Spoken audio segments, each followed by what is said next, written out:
understand that Jesus came with a new covenant, మరి మనం గ్రహించినట్లుగా మనమందరం క్రొత్త నిబంధన దాసులమై ఉన్నాం. and we seek to understand what that new covenant is, ఆ క్రొత్త నిబంధన అంటే ఏమిటో మనము అర్థం చేసుకోవడానికి ప్రయత్నిస్తున్నాం. we will see what a great salvation we have. మనం ఎంత గొప్ప రక్షణ కలిగి ఉన్నామో అది మనం తెలుసుకుని కోరుచున్నాం.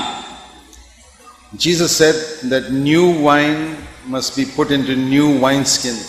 యేసు ప్రభువారు చెప్పారు, క్రొత్త ద్రాక్షరసము క్రొత్త తిత్తులలో పోయవలెను. Old wine they put into old wineskins. పాత ద్రాక్షరసము పాత తిత్తులలో పోయాలి.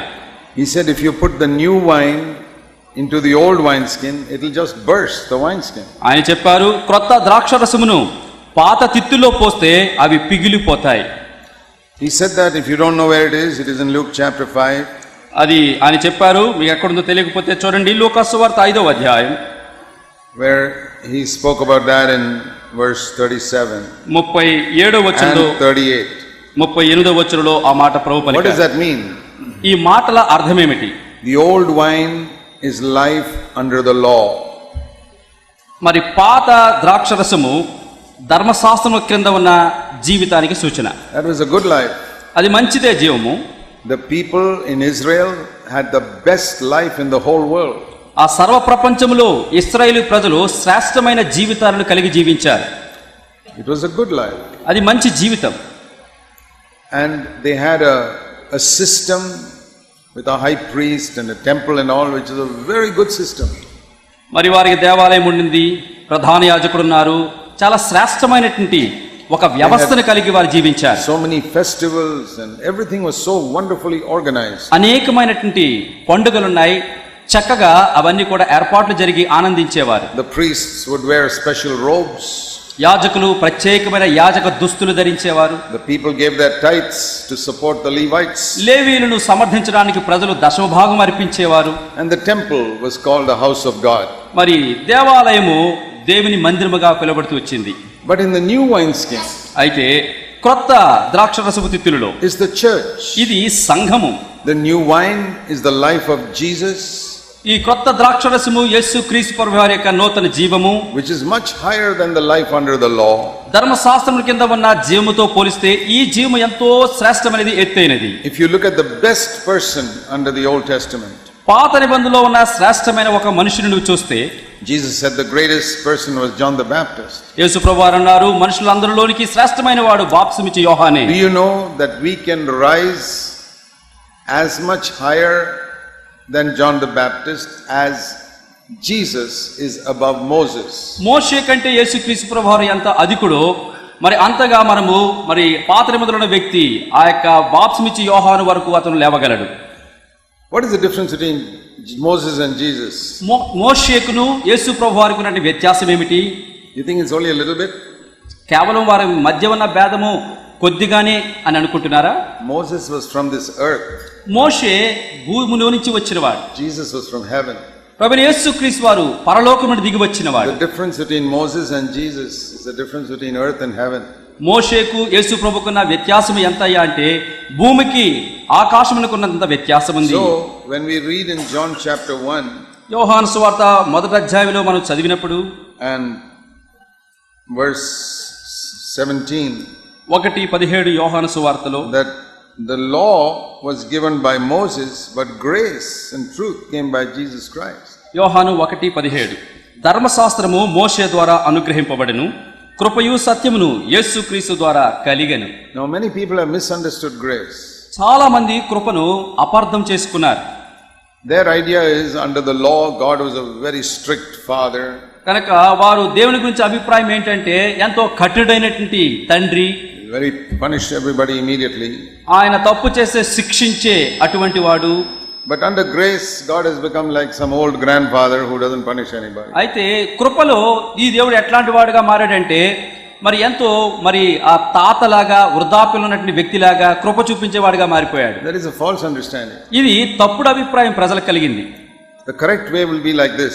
సరైనటువంటి గ్రహింపు ఏంటంటే that under the law God was like the CEO or the manager of a big corporation called Israel.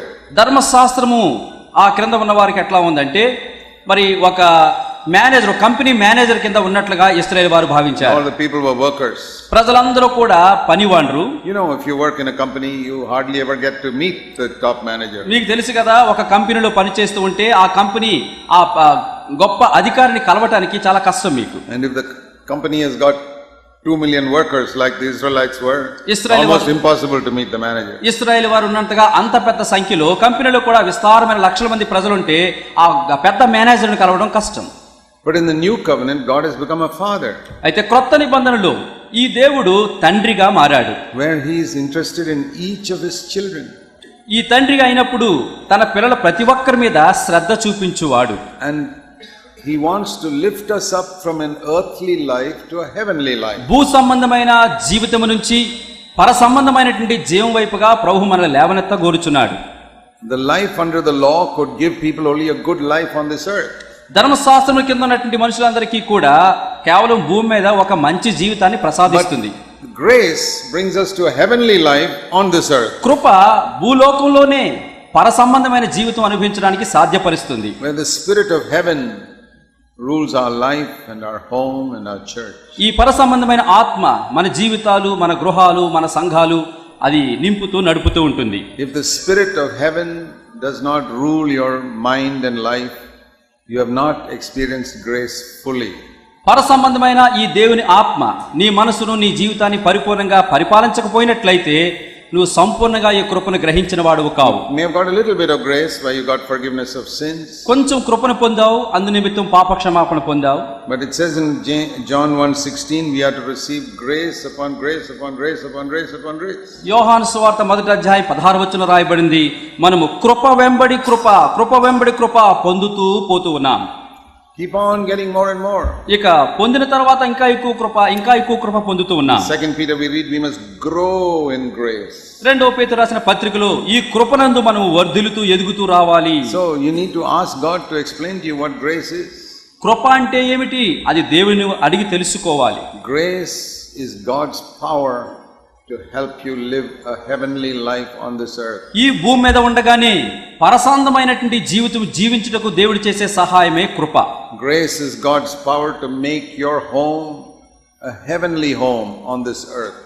కృప అంటే పర సంబంధమైనటువంటి జీవితాన్ని నీ కుటుంబంలో ఈ భూమి మీద జీవించడమే ఆ యొక్క కృప. And grace is God's power to help you build a heavenly church in the midst of so many earthly churches. కృప అంటే ఏమిటంటే అనేకమైన శ్రమలు ఉన్నప్పుడు దేవుని శక్తి చేత పర సంబంధమైన సంఘముగా భూమి మీద నివసించడమే దేవుని కృప. But you will never know that unless you really hunger for it.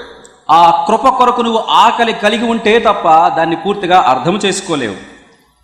And the more humble you are, the greater grace you get. నువ్వు ఎంత దీనుడిగా మారుతూ ఉంటావో అంత అధికముగా కృప వెంబడి కృపను పొందుతూ ఉంటావు. God's blessings are, God's grace is given to the humble.